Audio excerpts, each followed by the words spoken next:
What's good, everybody? This is Ray Daniels, aka the Culture Referee. And if you were wondering who this beautiful woman sitting next to me is my sister Tiffany Daniels Sai. Let's give it up for my sister. Everybody can clap. This is good. And my sister she's the most talented person in the family, and we started a family business, a signature scent company. So if you like smoke a lot of weed in your car and you want to get the scent out, you have to check out these scents. I know guys that use it for the weed. I know people that use it for cologne, and everywhere they go to get compliments.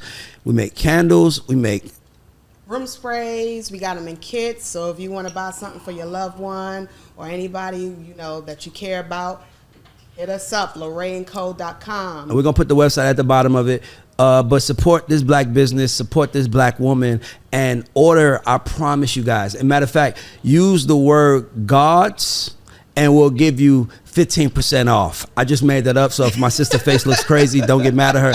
I'll eat that. But guys, when I tell you this shit is incredible, you really should check this out. The best scents ever. LorraineCo.com, and we'll put it at the bottom of the screen. Thank you. Thanks. Peace and love. Is Rick the Negotiator. And this is Ray Daniels, aka the Culture Referee, and this is the God Show. And today we have a very special guest. I call this man a brother. I watched the first industry party I ever went to where I saw bad chicks in Atlanta was this nigga's birthday. And you know what party it was too, right there on the Piedmont, Monroe area. That was the first time I was an intern, and they invited me to and it was the baddest chicks I ever seen. I was like, oh, I got to get in this game. And it was DJ Trauma's birthday. Let's give it up for DJ Trauma. Not only is he Dave Chappelle I'm about to say Dave Chappelle favorite DJ, but he probably is that too. Like, he's Dave Chappelle official DJ. He's a great party DJ. I always say you, Mars, Capri, E-Class, SNS, like you up there is one of those ones, but you travel the world a lot. Like you live a life. I don't know too many people. He has a getaway. I don't even think it's yearly. Isn't it quarterly now? I think you have a quarterly getaway. It's quarterly? We have two now. I know it's more than one. We have two now. We have a winter one. We have, but we're growing. I'm gonna go to one. It's just one is around my grandmother's birthday, and I never could go because we celebrate hers. But I saw the second one. I was like, he thought about me. But he's known as a sniper in the industry. If you know better, you know better. He's a player. Everybody know DJ Trauma. They say if Trauma's throwing a party, no, let me tell you how I heard about you. They say if Trauma throwing a party, all the girls are showing up. And I never understood that. Fair enough. I never understood that. Like, I'm like, what the fuck does that mean as a DJ? I was like, no, but when he does a party, all the bad ones show. Is that like a call and response? Is that like a call and response? That's how my retreat is. No, it is. It's like 5 to 1. I'm trying to find guys. Bro, it's like 5 to 1, bro. So Trump, and by the way, we have a classic mixtape together called Black Beatles that we did in 2007 with Our City. Trauma was our official DJ. So this is a friend. And I just wanted to showcase him because nobody understands this touring, this partying, this DJing, the concept of being a professional DJ. Some people play DJ, but you're a professional DJ. For sure. And I just wanted to shine a light on you, bro, because you deserve it. So, Trauma, how did you end up Trauma? Because Mars, by the way, you can tell the other side, because Mars tells a story about how you was like the printer or something. Y'all was roommates or something like that. Well, I was always a DJ when we came in. Me and Mars, we were in the same dorm together. Yes. So like, I was a nerd growing up. I went to Bronx Science. I went to one of the top schools. I was on the path to being an electrical engineer, but I had friends, but I lived in New York, and in New York that was in the 80s, 90s. Like, you could go to the club at 16. My first club, I saw Tribe Called Quest, Clark Kent, and Red Alert. Wow. It was like, and I was like, yo. And my friends were DJs, and I used to watch, because I was a nerd. I used to like, how's the equipment work? I used to ask so many questions. And they were just like, you could be a DJ. And the thought had never, when I say it had never come across my mind. And I was like, yeah, but you need all these records, and the equipment looks expensive. And they were like, listen, you just start small, you start buying records, and the rest is history. Like, I literally never thought that one sentence changed my whole life. That's crazy. And I came to college. I still never really had done a party before. Yeah. Mars was a lot more advanced, but I was the one who had turntables. Yes. I also was the one who had connections. Yes. So I used always like my first party I threw in college was a reading period, and we had like 500 people. You know, so it was always like I always was that person like trying to throw a party. I was always an entrepreneur. Yeah. I always had that kind of spirit. So like me and Mars, we had the opportunity to DJ in a cafeteria, and I had the speakers and the turntables. Yeah. Mars had more records than I did, so we partnered up, and then that's how me and him linked up. 91, 92. And you guys were also some of the first guys to create a DJ crew. For sure. In The Atlanta, Super Friends, like the Super Friends is like the first DJ crew that I mean, obviously we knew DJ Open, but that was like Camp. It was like more about a record label crew that had DJs. Super Friends were a DJ crew. So one of the things that happened here in Atlanta, and it's kind of going back to it, is like promoters just didn't have respect for the DJs. I mean, even Can you say that again? Hold on one second. Wait a second. It's been a whole war between DJs, promoters. No, because this is a real thing, especially in the starting this market. Promoters do not respect DJs in Atlanta. That's a real thing. As somebody who now lives in LA, it's a different energy. Yes. And there's a different care for just even the DJ equipment and how you present the DJ. It's just a different culture. Now I feel like Atlanta has the best DJs because they're surviving in a system that doesn't revere them. Yeah. You know what I'm saying? So but that's how it started. Nurturing. They're not nurturing them. They don't care about them. They won't put them on the flyer. I was about to ask you I really want to know, like, how can, and Rick, you chime in, how can a promoter or a club owner nurture a DJ? I never heard that before. Little things. Okay. Let's put them on the flyer. Yep. Let's promote, because you know if the DJ's whack, you're gonna hear about it. Yep. They're gonna complain. They're definitely gonna. The promoter will tell you. So if your DJ is rocking your club, promote him. Put him on the flyer. Make sure the equipment is dope. Make sure you have a good sound system. Yeah. Like I DJ'd a party here in Atlanta, and everybody has bottles and sections. It's all flying. The sound was trash, and I was just like, you brought me out here for this? Yeah. I was disgusted. Yeah. You know what I'm saying? Like, I'm like, you brought me out here, and then you paid, and then you're gonna have a trash system? Yeah. Like, what are we talking about right now? That's like ground one. If you have a club, is your system needs to be popping. Yeah. But that is the norm in Atlanta. Yeah. All these clubs have trash systems. They don't have good DJ equipment. They hide the DJ in a corner. And I just coming from now a place where it's very different. It's different energy. Yeah. So I feel like, you know, it's a trend that has just stayed with Atlanta. I think when the Super Friends was around, it started from almost necessity, where it's like, one, we knew we were good DJs.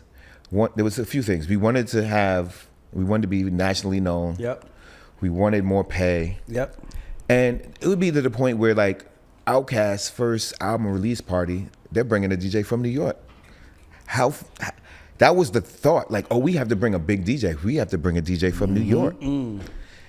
Now it sounds crazy because, like, between, like, you know, the Super Friends was kind of like the start of, like, Atlanta DJs getting nationally known. Yeah. That's a fact. You know, I feel like the first really big DJ that really was nationally known was Nabs.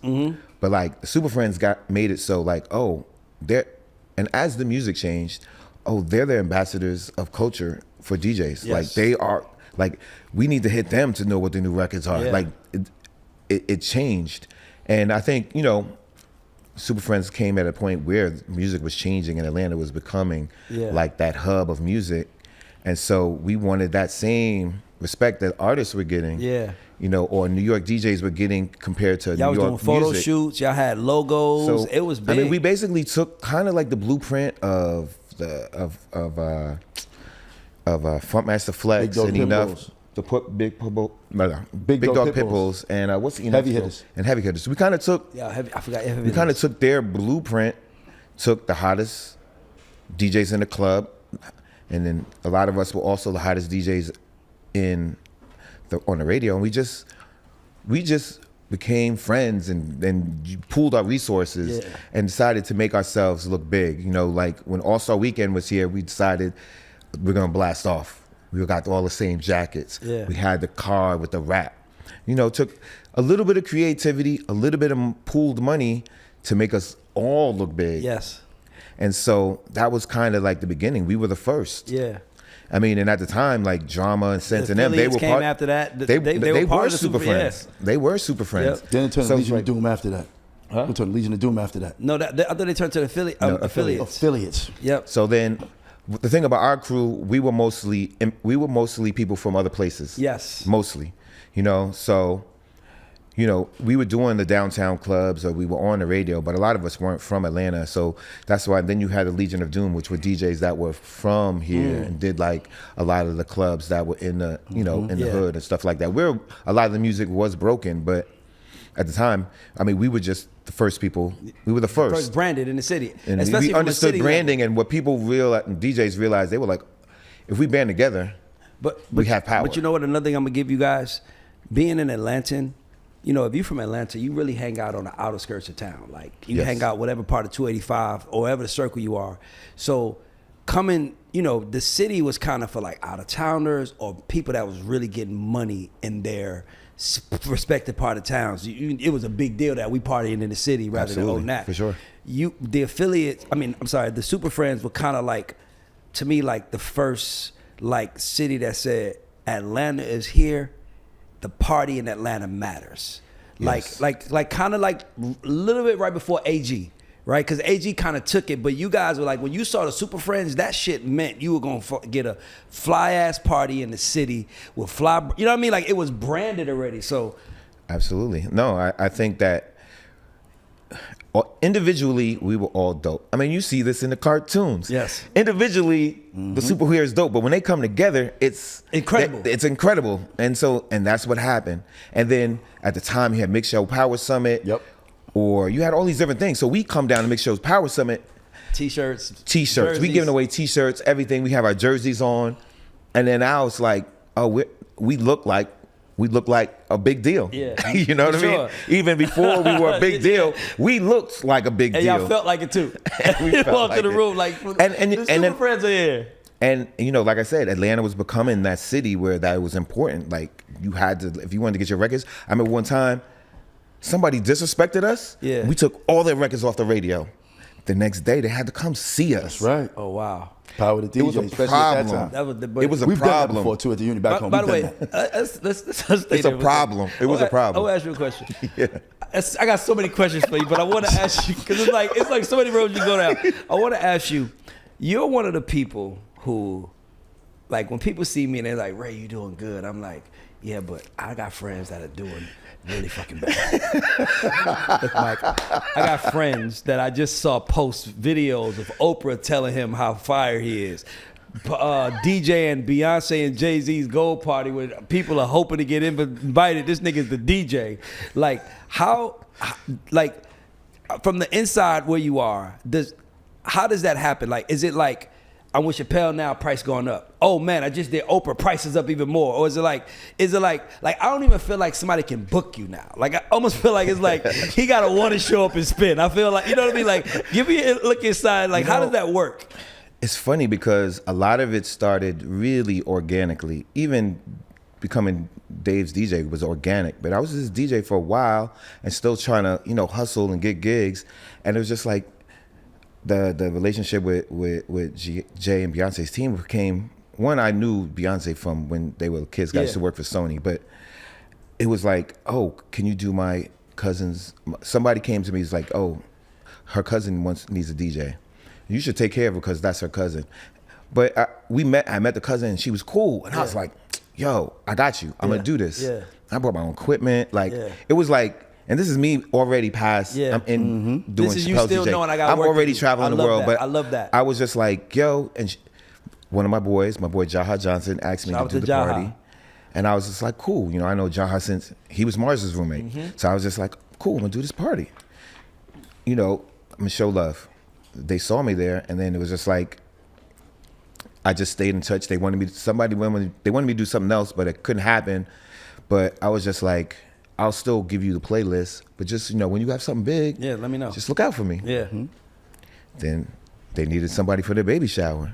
I told them no, because I was supposed to be in Thailand. Oh, wow. With Estelle, and I said,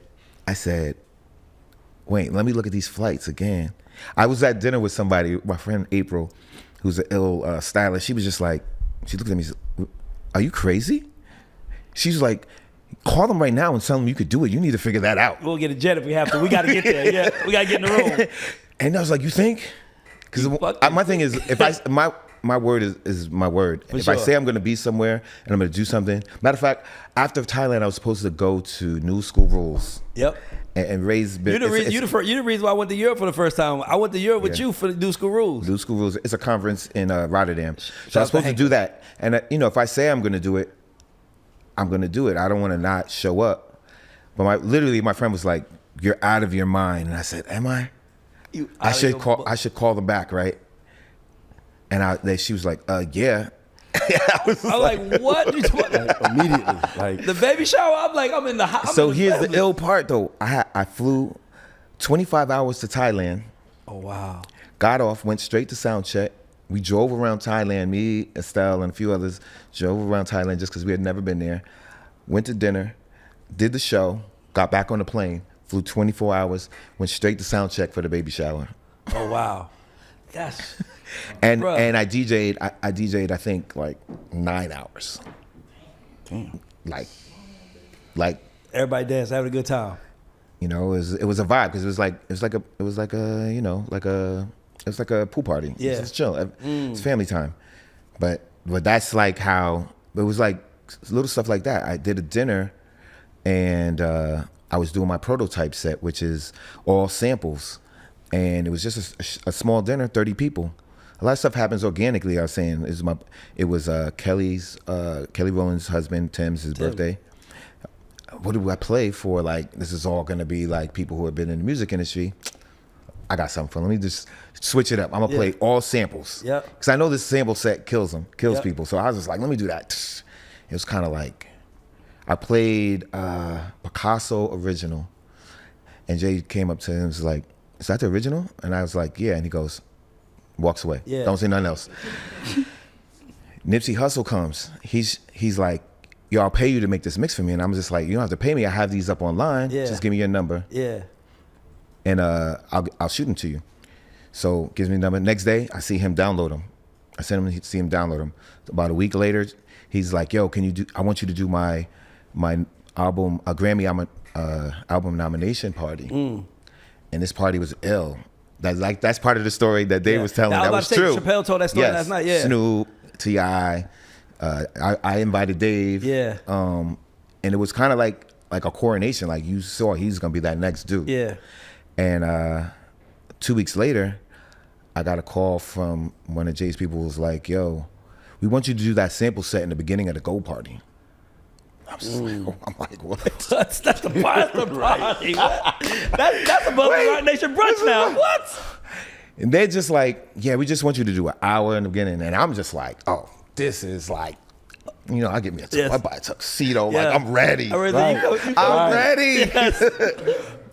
And I do the set, and the lineup was me, Black Coffee, and then No ID. And so, like I said, sometimes being in the right place and be prepared is how things happen. Mm-hmm. I do my set. It's a vibe. I went from the samples to the classics, a vibe. I'm done. Yep. Black Coffee comes on. He plays house music, African house. It's a vibe. Yep. No ID gets on. And when I tell you, I've never, ever, to this day, been to a more celebrity party than that particular year of the Go Party. Never. Ever in my life. It was crazy. Are you nervous at this moment? Is it like... Nah, because I'm playing early. Gotcha. Oh, okay, gotcha. There's nobody there. What? Yeah. And here's the thing about Jay and Beyonce. When they have a party, they come sometimes before the party even starts. And they stay the whole time. So anyway, I'm dancing with superstars. Yeah. Like, this party is like no fluff. Yes. At all. It don't need no... Everybody in there is like a high level celebrity. Yes. Or a high level exec. And I'm just like, I'm in there, I'm dancing with this actress. I get a tap on the shoulder like, hey man, we want to hear some hip hop shit. Because No ID's playing like classics. Yeah. I'm like, No ID. And it's like 30 what minutes. are classics though? Like what classics? You know, like Stevie Wonder, Michael Jackson. Yeah, okay, got you. Well, we vibing. Yeah, oh yeah, got you. I'm on the dance floor with I don't even say the actress's name, but I'm like there like, It's up, nigga. I'm all the way up. And if the Super Friends wait, now, like no, listen, I get a tap on the shoulder. We want to hear some hip hop, and I'm just like, yo, he just got on. It's like he just got on maybe 20 minutes. Yeah, I'm not going to No ID and being like, get off. Yes, not happening. Yes. I have too much respect for him. That's Dion. And I did my job. Yeah. I'm there's free bottles of Ace. I got my gold bottle in my hand. You had the gold bottle with a gold bottle. I'm straight in a video. Yes, nigga, I love that. I like do the little slide. If I was like, yeah. I slide to the other side of the room. And at this time I had DJ Serena's wedding before. Yeah. And so I was just like, saw them and like, you know, chopping it up or whatever. About 20 minutes later, I get another tap. Now it's like Pecos and Tata. Like, you need to get on. Yeah. Now this is at 2:30. Yeah. Party's supposed to end at 3. So I'm like, cool. I'll do like 30 minutes. But it's packed. Yep. I get on. Definitely top 3 sets I've ever done in my life. So like when you doing a set like that, you feel like you in your zone? Do you feel like Superman? Like how does that feel? I'm just like, I'm like, this is it. This is the moment that you've been preparing for your whole life. Prepared for my whole life. Yo, I go in there. That's when Sicko Mode had just come out. Had first song, and you just see the crowd just goes all the way up. The party's supposed to end at 3. Party ends at 6. We go crazy. I mean, crazy. And then it's just like Dave came, Puff ended up coming. It's like when I tell you every celebrity you could ever think of was in this party. Yeah. In music, like everybody's like, who's your top 3 rappers or your top 10? They were all there. It was crazy. Yeah. And I went crazy on that party. Yeah. Like, that's and the crazy crazy thing is this: at that party you can't have no cameras, so there's no documentation at this party. No nothing. No footage. It's just a story. It's just a story we tell on the podcast. Storytelling guys, let go tell the story. Yo, so how did you end up with Dave?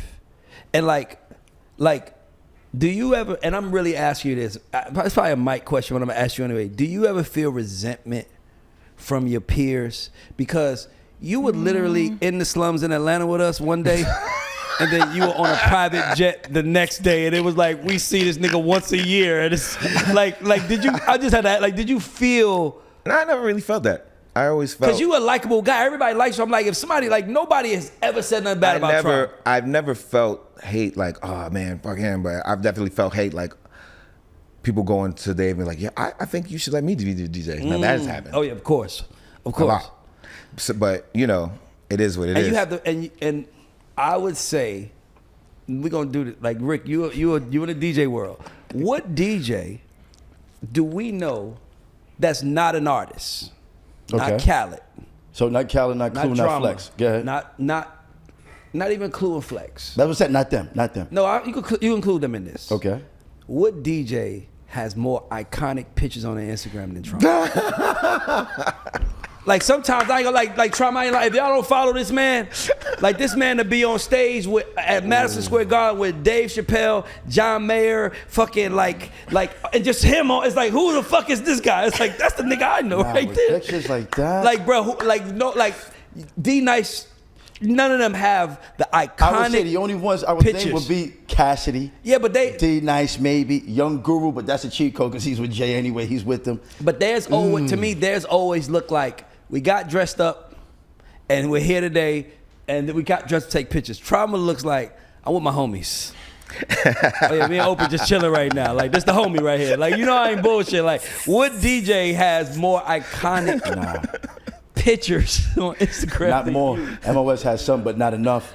Big shout out to my boy Matthew Paton, a Candy T-Man on IG. 'Cause he takes the best pictures, the you know, you're just hanging pictures. Yes. You're just like right now, if we were sitting here, boom, picture. I be looking at your shit because you know, like these people are still icons to us. And don't get me wrong, as much you're in the business, there's still levels to the room. Yes. Right. Like that gold party room, that is A1. another level. I never seen nothing like it. And you've seen a lot. You know what I'm trying to I've say? seen a lot. And you've seen a lot. So I've seen a lot. I'm like, how the hell did you like? Because I'm looking at it like, I'm like, if I was a DJ, I'd probably be jealous of Like I cannot help it. Like how the fuck? It's like the only other meteoric rise like that. Atlanta has 2 meteoric rises in history. That was like from 0 to 100. Yours, Polo. When Polo went from Jim Crow True. Yeah. to label deal at Interscope. No, he was the man. He turned into Bringing the Jimmy man. Iovine to Atlanta. It's certain motherfuckers that because in Atlanta we a community. We all love each other. We all show up for each other. But it's certain times where you like, okay, I ain't gonna see him that much no more. Like when I saw you, I was like, this. Because first of all, not on no shit. Chappelle is my favorite comedian all time. I think he's the greatest. I put him above Richard Pryor, put him above everybody because I don't know if he's a Virgo and he makes sense to me. I don't know what it is, but this nigga is incredible. So that's already like nigga, last night at the show, bro, I ain't lying to you. And by the way, I've been this 20 years. It's not a point where I'm looking at it, I'm like, Ray, stop for a minute. You're in a room with about 400 people with the greatest comedian that ever lived. And you left so fast. I was like, where'd you go? You Came, you said, because they was like us. They was kind of like pushing people out, and I was like, I know, but I was gonna bring you backstage. So, I didn't know. and I was just like, what? Well, you said it so fast. I was just like, because I knew I was seeing you today, and I wanted to thank you, but I like I'm still a fan of this shit. Like you never should get jaded. Never like I love that you can acknowledge that. I hate when people are like, oh, that's nothing. No, that's something, my nigga. That's a room that motherfuckers don't make it to, and you was there. So when I seen with Chappelle, I already was like, man, good for Trauma, good, because Trauma was making remixes, DJing, he was hustling, you know. And by the way, hustling with a smile on his face. Never, you could sometimes the nigga going through some shit. You can look at him and tell like, I don't know what's going on with that nigga, but it's something. So I'm gonna say what's up to him, and I'm gonna go over here because I ain't did it, my nigga. It's not my fault, but you always had a smile. So when you went there, it was like. It's kind of like when you see a friend find their lane. You know how this is. Like, you got DJ friends as you like, keep going. It's like 48, you're like, I'm telling you it's coming, but it's like, bro, you found your lane. And that shit was amazing. But I'm just like, there had to be. When you posted the Oprah thing, and by the way, his videos and pictures don't be like in the club. It be like in a backyard, and it's like 30 people there, and Oprah just walks by, and it's like, nigga, stop. Nigga, what are you doing? Nigga, don't act like that's nothing. Nigga, that's incredible, but nigga. it was crazy. And then, by the way, she's celebrating you like, you amazing. It's like she know you too. That was probably the most like illest experiences ever. And bro, you a worldwide traveler. What's your favorite places? Give me your top 3 or 5 favorite places to DJ. Where's DJ. fun? Where it's fun. Okay, the trip, and you probably remember this because this is when we were all hanging out like together. The trip I took to Nigeria, randomly, I was doing all the hot clubs in Atlanta.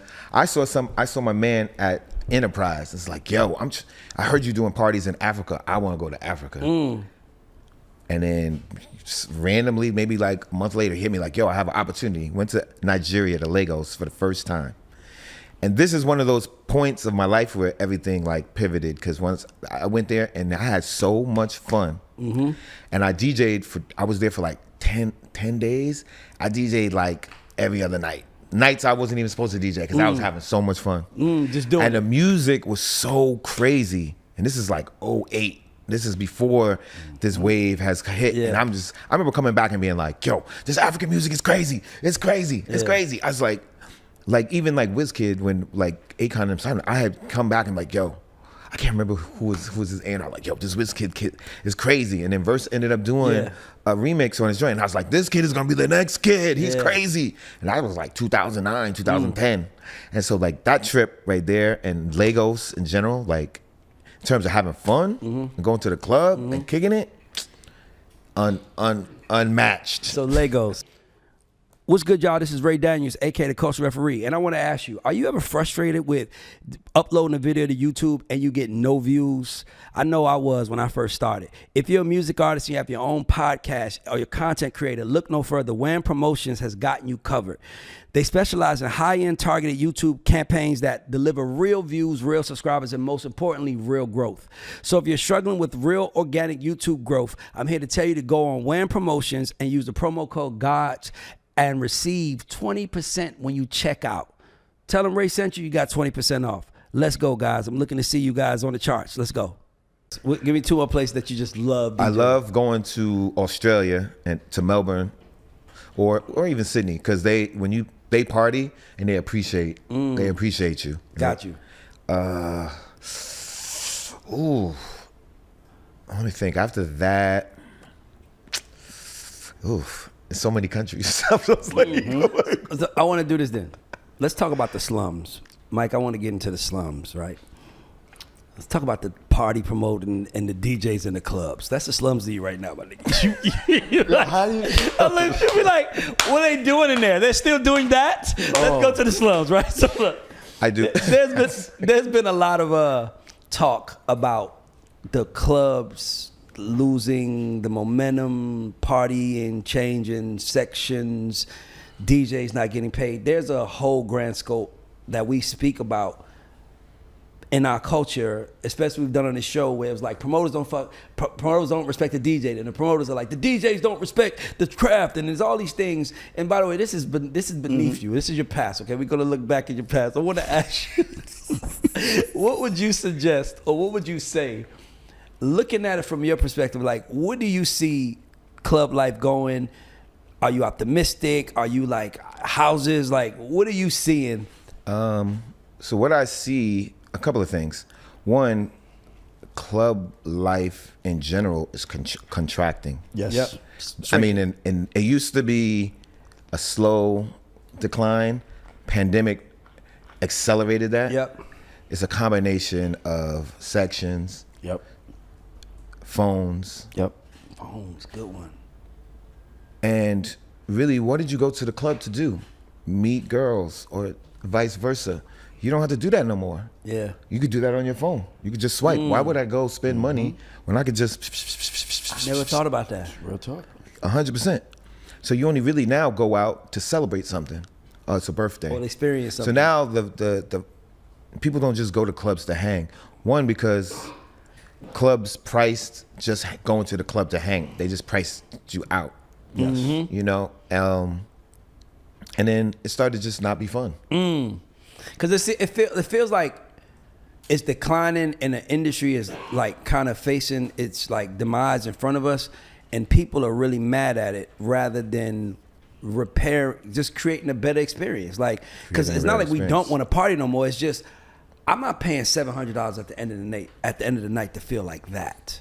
Yeah, I think what I've seen, especially with the younger generation, is that it's gone back to like, honestly, the 80s and 90s where they're just, the cool places to go are the specialty parties. You remember when you couldn't go to no hip hop party on the weekend. It was only like on the middle of the week. Middle of the week. Yep. It was like the Tuesday was Release Chili day. Pepper. Yep. You know, like it's going back to that for that younger generation where it's just like now it's the specialty parties. It's the traveling parties. It's the like, okay, you know that everyday people is going to be your waves. Yes. You don't have to spend a gang of money. Yep.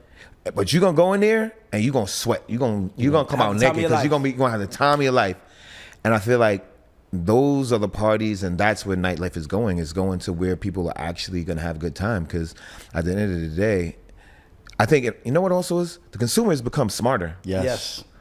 Why would I become spend? more informed. I always say this. One of the biggest destructions of black wealth has been bottle service. Yes. If you think about how much wealth we've wasted on bottle service, it would disgust you.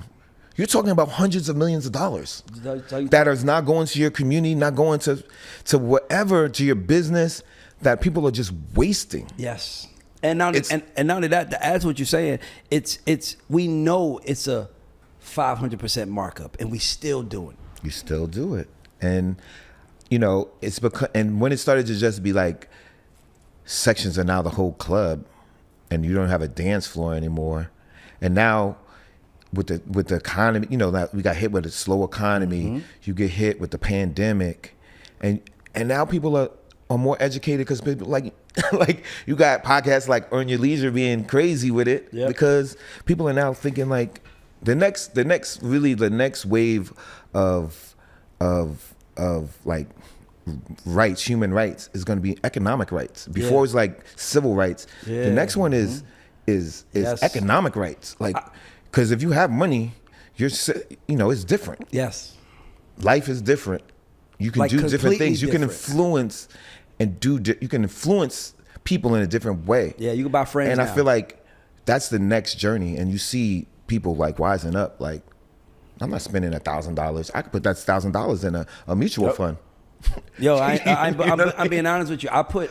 It's just random, but I've been putting since my daughter was born. Just randomly, I'm like, let me just put some money away. I put $1,000 away a month. I think it's up to like $83,000 is just, and I doubled it like a month ago. I'm like, let me double it. But when you look at your money different, when you start understanding money differently, we don't talk enough about that. And to me, it's like we gotta decide. I mean, that's why I believe in the TAC and that business, because you want to feel good. We just don't want to spend. It's expensive to go outside, my nigga. Yes. We paying $100 a park. Hookah's $100. You paying fucking $1,200 for a bottle, and we ain't even fucking, and we don't even know we having a good time after we leaving here. And and how many people can afford that? That's my point. It changed. And nowadays it's like, I'm not gonna spend $200-$300 before I have my first drink or my first bite of food, and I don't even know if the party gonna be good. Yeah. So people's like, wait a second. But specifically in this market, I'm not gonna come to the city. I'm gonna stay in Camp Creek and party. I'm going to U-Bar. I'm staying in Marriott. I'm going to Smyrna. I'm doing that. Yeah, 100%. You look at somebody like DJ Cash. Tuesday nights, Africa, I'm a Rock piano Steady night. Killed it. Where I'm a piano really is celebrating dance and having fun. It's crazy. He not beating you over the head for a section. Nope. Because that's gonna defeat the party in the long run. And yes, it's the short money. And I think promoters got so used to making so much money promoting parties that now they feel like that's the norm, because that wasn't always the norm. They trying to get money for everything. Yes. Parking, everything costs. Everybody, nigga, you gotta tip the nigga in the bathroom when you wanna piss. And he looking at you like, nigga, I ain't even got cash on me. Now I'm like, what? My hands is wet, and he looking like, grab the napkin. I'm like, bro, you got Cash App, don't you? So I'm gonna put my phone on the Cash App. Quality of service went down. Yeah, it became all about money. It became transactional. Yes. And that's what happened to us. Everything became transactional. The things that are successful now are the places where people are having fun. Yes. Yep. Period. Yep. It's the best parties that I go to, and I was always one of those DJs. I liked going out. Yeah. I liked having fun. I liked to go and dance and have a good time. So I always was one, when I wasn't working, I would go out. There's a lot of DJs that never go out. I do. So now I look at the landscape and I'm just like, I can see the difference of what parties are successful and seem like they're gonna have longevity, and the ones that are not, or where they have to always have a celebrity, or always that you can't just be. You just can't be like, we're having a party and it's gonna be dope. Yeah. They can't survive. Yeah. So we have a game we like to play. I think it'll be fun. But I want to ask you before we do that. DJ Trauma, we're celebrating your biggest moment in your life. It's your day. You are not DJing. You ain't. Give us your 5 lists where you like, if I can't DJ that big moment, here's the list that I got that you want there to DJ for you. Like, who is your DJs that you look at? I'm gonna have, if it's my party and I want to party the way I want to party, let's see. I think I'll have Jazzy Jeff. I'll have Black Coffee. Jazzy Jeff is Black Coffee? Yeah. Go ahead. Have Black Coffee. I'm gonna have. I think I still would have Kid Capri, because that was like I heard he's like the man with the like. That was when I saw him DJ. I was like, oh, I'm not DJing. Oh wow, like I'm not DJing. Yeah. That's what DJing is. Yeah. Got it. Yeah. I would have Mars. Mars is ill. And then I would have I think I would have D Nice. He is good at curating a party so you have a good time. And I like the way he spins. Yeah, for sure. So we have this game we play called Making the Cut, where we give you 3 options, and you have to pick those options, and you got to decide to sign one, Okay. cut one, put one in development. It's 3 options. It might be, we might give you a DJ, we might give you a team, we might give you anything. It's just 3 options, right? Okay. So, and if you choose to not answer, we want rather you answer, but if you choose not to, we're connected to a nonprofit called the Creative Academy, and it's $20 a question. We probably ask about 4 or 5, but it's gonna be fun. You ready? I'm ready. Let's go. Favorite you DJing? Yes. We got London, Australia, and Nigeria. What we doing? Okay. Nigeria, I'm signing. Mm-hmm. Australia, I'm developing, and London, I'm cutting. Yeah. London, you ain't got no vibes there. I feel like you just kill it there. It's fun. I have a great time, but I feel more connected in Nigeria and Australia. We had a party. I'm gonna give you scenarios. We had a party. Party's going crazy. We just want to keep having fun. You got to pick one artist to play the music to keep the party going. Michael Jackson. Mm-hmm. Prince, Stevie Wonder. By the way, those 3, if you go to any black party with any quality DJ, those 3 you gonna hear for sure. Minimum 5 records each. Minimum. What? That's a good one. Signing Michael Jackson. I mean, signing Stevie Wonder. No, that's my favorite. I'm gonna say off the wall album. You can Stevie got the smokers, man. Okay, if we're talking about partying, then 100% Michael Jackson. Yes. It's a party. Like it's the gold party. You only can play one of them. It's 100% Michael Jackson. Got you. Next would probably be Stevie Wonder, and then I have to cut Prince, which sounds crazy. Prince, because we have the same birthday, but Gemini, yeah. At a party. They say Prince had a women on the floor fucking. That's the difference. Like Prince made you want to have sex. That's what they said. That's what I'm like. At a party, that would probably be mine. All right. DJs. Jazzy Jeff, Kid Capri, Clark Kent.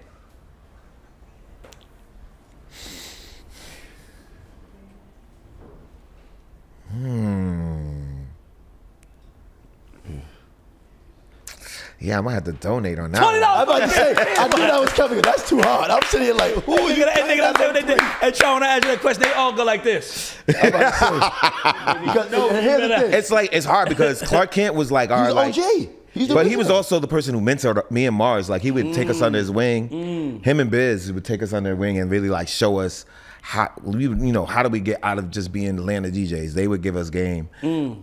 I mean, Kid Capri was Kid Capri. We used to just see him just do shit that was crazy. Yeah. And Jazzy Jeff, I mean, he's like, he might be he's also like, you just watch him do amazing things. And I feel like he's always been like he's always curated like culture. Like, he had producers. He's like always been that person that's helped the culture go to another level. I got to ask you this. This one is gonna be kind of funny. Cause I'm trying to get. I got a list of stuff. I'm just like, which one do I want to give them? All right, I'm gonna give you this one. Eddie Murphy, Richard Pryor, Chappelle. Well, we actually always That's so easy. It's like, come on, go on.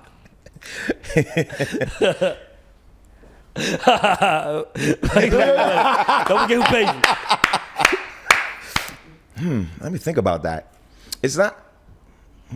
It's hard to say. I mean, obviously, I'm going to keep Dave, but the other 2, I've never seen them live. Yeah, but I respect both of them equally.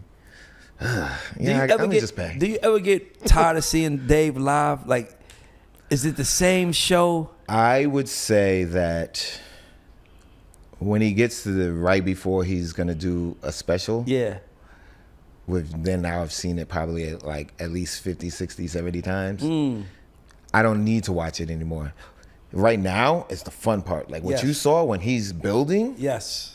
It's like every day is something new. You just be like, yo, did he just do that? Wait. Yes. Or just like to watch What's good, y'all? This is Ray Daniels, aka the Culture Referee, and I'm here to talk to you about YKTV Magazine, which is the #1 magazine for prison entertainment.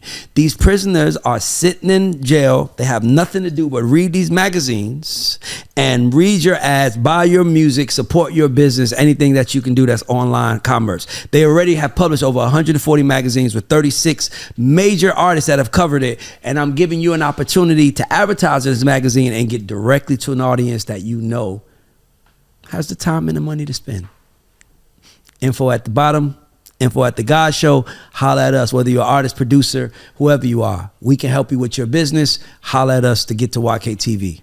He might say a premise and have nothing, and even a lot of times the premises are funny, but he don't really have the joke yet. And then you watch him the next day, he has a little bit of a joke, and then 2 months later, it's just like a whole story now. Yeah, it's a 15-minute bit, and you're just like that part of it is my favorite. Like watching a master at work. Yeah, 100%. Okay, I got one for you. This is a good one. You got a choice. This is actually really a good one. I want to see what you say. You got a choice to DJ. Mm-hmm. Arena, 20,000 people. You've done that. House party. Lit as fuck. One of those house parties where everybody hitting the roof. Everybody hitting the roof. That one. Or private party, house go party. Room, go party, Oprah house. Like which one? So I think the most fun for me is going to be the house party. 100%. Why is the house party more fun? Because I'm curating the vibe. It's probably going to be all about what I decide to make the night be. And it's just usually house parties. Everybody's guard down. Even if you're in industry, if you're at a house party, you're just like your guard is down. You're just gonna be.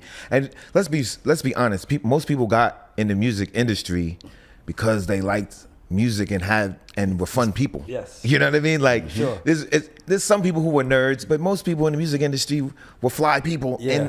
And before they were, and so when they're like not having to be on their industry shit, the party's fucking fun. Yeah. You know what I'm saying? That's what I'm asking. Like, because you're the curator. I'm like, which one would you rather? Like, so for me, like because I know this because I used to do a house party in LA, and we had, it would be like where industry people would just be able to like just be chilling. Yeah, and then we would have younger people who never partied like that before because they don't party like that. Yes. And they would just be like in awe, like, what the fuck is going on right now? Exactly. And so yeah, I think that's for me. That's fun. So I'll make sure for record, you're signing the house party. I'm signing the house party. Okay, what are we developing? I'm definitely developing the gold party, private party. No question. For sure. Without question. So we cut to 20,000 people. We've been there, done that already. Yeah, I mean, I love it. Yeah. I got one for you. As a DJ, doing one of your parties, right, with your crowd. A set from the 70s, a set from the 80s, or a set from the 90s. That's a good one. I think I'm signing 90s, developing 80s, and I would cut 70s. I wonder why she's the greatest. We can't play that shit. I think the 70s there's cool stuff, but really it's the 80s is the chunk. And you could go I think with the 80s you could go hip hop, you could go R&B, you could go MTV pop. Mm-hmm. I mean, you could do that all night long. Cyndi Lauper, Blondie stuff. Yeah, you can go there. 90s, I mean, just 90s is the reinvention of the 70s and the 80s, but for the hip hop generation, 90s is there. Even looking back on it now, 90s might be the best era in music. I think so too, for sure. I think everybody in our generation I think everybody before would probably say the 80s, but to me it was the 90s too. Like the 90s was like it was like hip hop was hitting its peak, R&B was hitting its coolest peak. It was a good time. It was a great time. The one thing I like about the 80s is that I feel like there was less segregation. I would say one thing about the 80s and even and the 70s a little bit, like the 80s, like everybody watched MTV, everybody knew all the songs, whether you really were part of that culture or not, you fucked with those songs. Like, you might hear the White Snake where the girl was on a car and you still might be like, I remember that shit. Yeah, like true. You might be like, and you'll know the words. And if you're around kids, how the hell you know that shit? Yeah. So you were like, that's the one thing I liked like when I do the 80s set, I know I could get everybody because everybody knew Whitney Houston. Everybody knew Michael Jackson. Everybody knew Stevie Wonder. That's real. They was the most famous people in the world. You know, everybody knows Sweet Dreams. Yeah. It's just like there's so many songs that, like, I felt like the 90s, everything kind of started to splinter. Yeah. Where, you know, you started getting people, like now hip hop is just rocking with hip hop and R&B. Rock is just doing, you know, it's like a lot more segregated. I want to ask one more, but the last one I would say. Jay-Z, Kanye West, Drake. You said Drake? Yep. And this is pertaining This to is you. This is me? your criteria. Whatever then you want. That's easy. I would say, I think my toss-up would be between Jay-Z and Kanye. Who you signing? Who I'm signing. I mean, I think Kanye's creativity is just unmatched. Unmatched. Ever, nigga. Like, it's like Off the charts. It's just unmatched. But Jay-Z is definitely I would say is more perfect. It's yeah. It is what it is. Yeah. You don't. It's no experimentation there. If it is, it's once in a while. But here's the thing about Jay-Z. I think people don't give him credit for his experimentation in terms of like the beats he used to choose. Yeah. I mean, from the beginning to the end, he always was on top of what's going to be the next person who's going to be popping. Yeah. He almost sometimes defined what was going to be the next sound in terms of hip hop. He took a lot of chances. Yeah.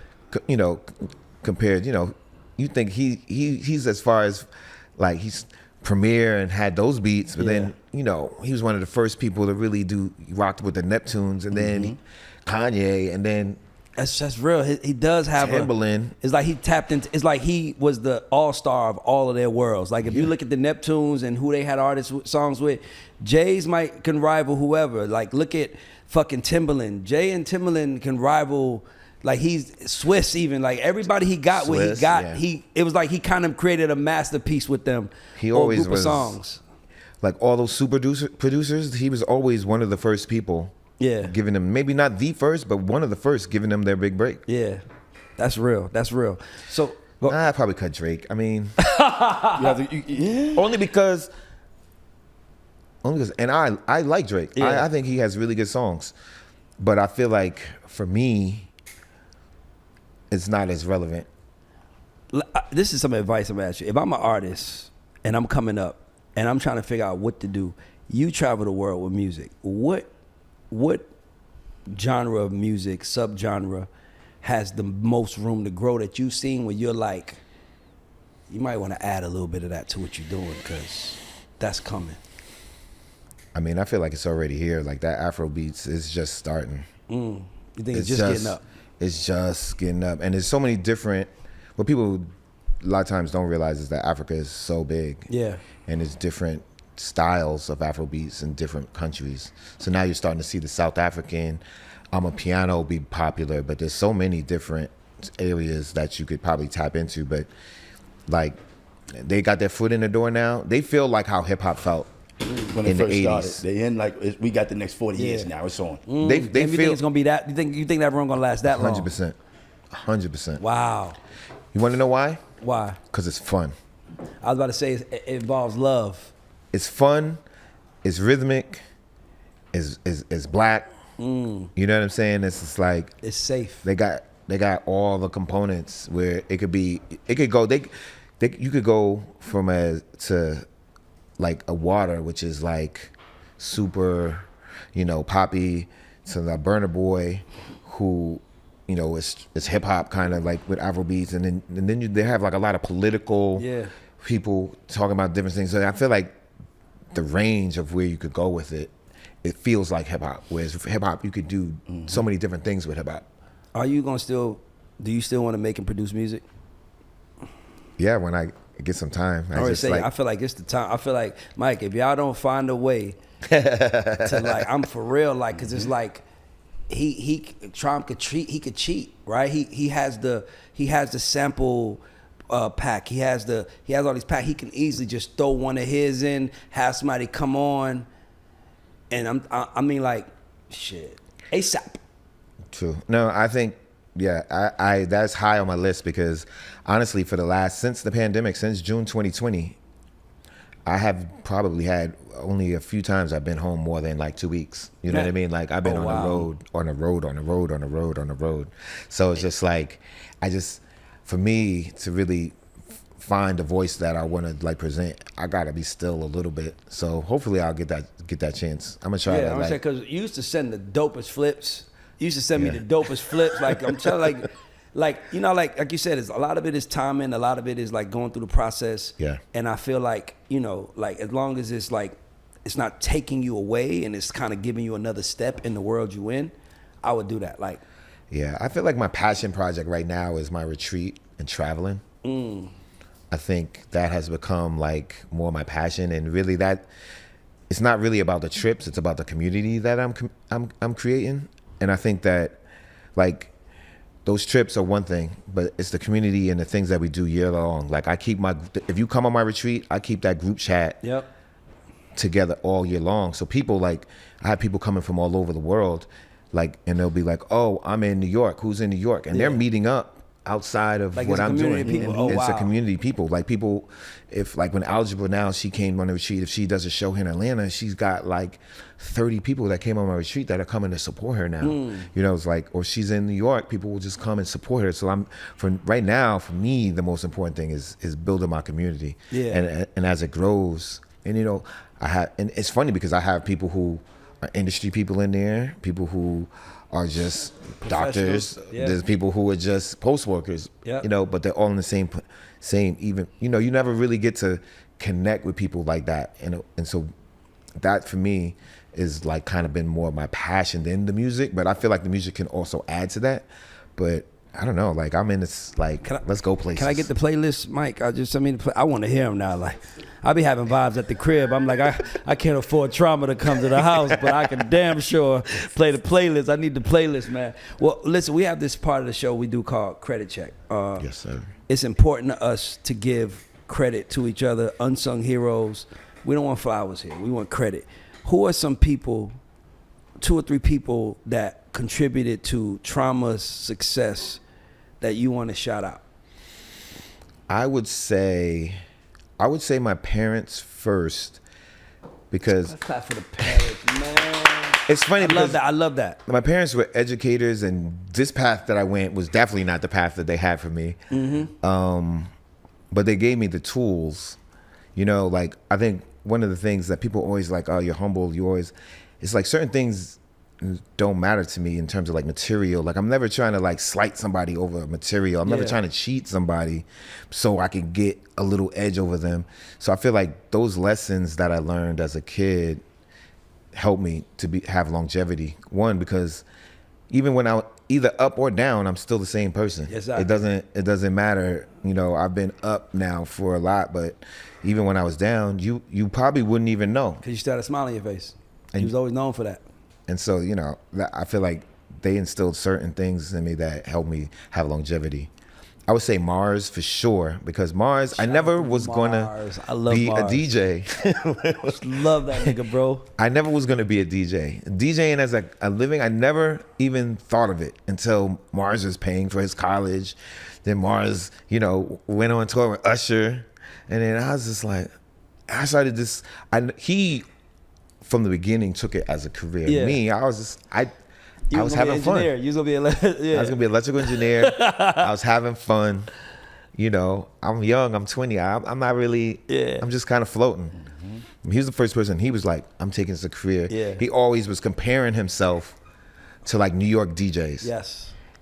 And I just, you know, at that time, New York DJs was so like, I just thought they were so it was like, we ain't gonna never far catch ahead. them. We're never gonna catch these guys. Yeah.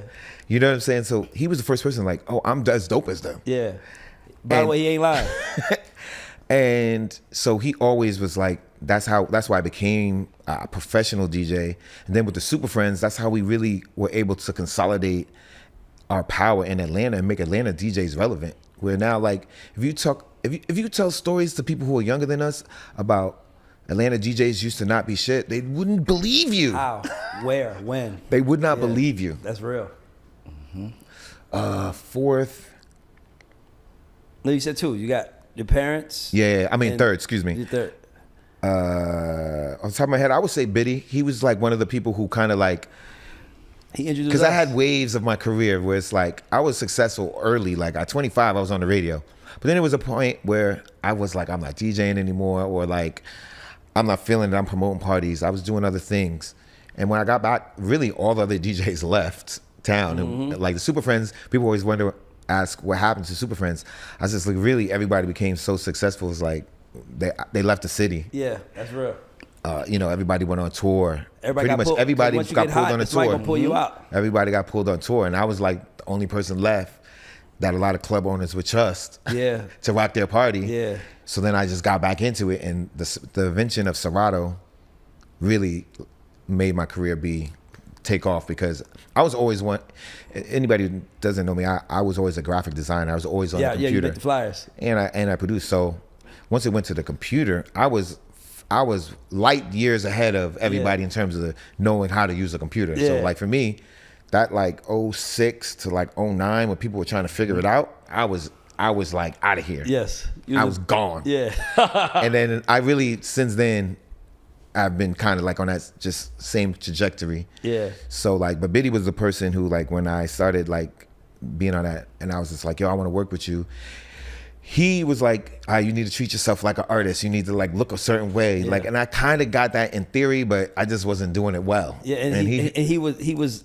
I say Biddy showed me what fly was about. He was the one that showed me, don't dress like that. Hey, I don't look at girls walking down the street to this day because of him. Like, we'd be in the car, you see a girl walking down the street, and Biddy was like, and he'll see me do like this, and Biddy wouldn't even look. He'd be like, turn your head straight, Ray. We don't look at people, just shit that you just, like as a nigga from the hood, you like, what the fuck is wrong with her? Almost like a lifestyle coach. Yes. Yeah, but he was a lifestyle coach. So shout out to Biddy, man. Biddy introduced us to Trauma, but he's an unsung hero to this city. Yes. And he done put so many people on, put so many people in position, and he doesn't get the just due he deserves. I'm praying that that's going to change, because the young niggas that he stopped his day to help are now up, and they should definitely show him that love and treat him with that respect. So he's sure. that. So so this is the God Show. Yes, sir. It stands for Goats and Underdogs. The question to you is, do you feel like DJ Trauma is a goat or an underdog? If you do say an underdog, I still feel like I'm an underdog for sure. what do you have to accomplish? Listen, to say I'm a GOAT? If you see me DJing a presidential ball, if you see me doing my own festival that has 100,000 people, if you see my Trauma Unit retreat and I got trips once a month, and we got my big one is like, now a festival. Yeah. That's when I'm up. I'm up when I'm not working and I'm still making money. And on that note, Right. that is why I'm going to tell you something. You are a GOAT. I don't have nobody who I've known that has Jay-Z tapped on their shoulder and say, hey, you killing it. I don't have nobody I know has Oprah praising them, has you working with the greatest comedian ever to me. Like, I'm proud to know you. That's GOAT status, bro. I appreciate so we it, man. celebrate you as a GOAT. Let's clap for Trauma. Appreciate it. All right, GOAT. Appreciate it. The fact that you did everything you did and you didn't sell your soul, you didn't change who you are, you didn't fucking become a different person. Same love as last night as there is since when we was doing Black Beatles, same focus. That's what makes us who we are. Because success exposes us to who we are. And success is showing you that you're still a good nigga, which is why we celebrate you. This is The God Show. Shout out to our sponsors. Yoko Vodka, 2 Lost Distribution, Luray Co. Shout out to all of you guys. YKTV. Shout out to everybody who sponsors and supports the show. And shout out to y'all for watching. And man, fuck with Trauma. He has so many ways you can interact with him. I don't think nobody watching this can book him. But you can get his playlist. Notice he didn't say, "No, Ray." He's like, "Fucking right, I can't wait to be unaffordable, bro." You could book me. Just come with the bag. Like I'm DJing I'm into tennis. I'm DJing the U.S. Open this year. It's gonna be crazy. Oh wow! Light flex. Shout out to Trauma, man. This is God Show. We out.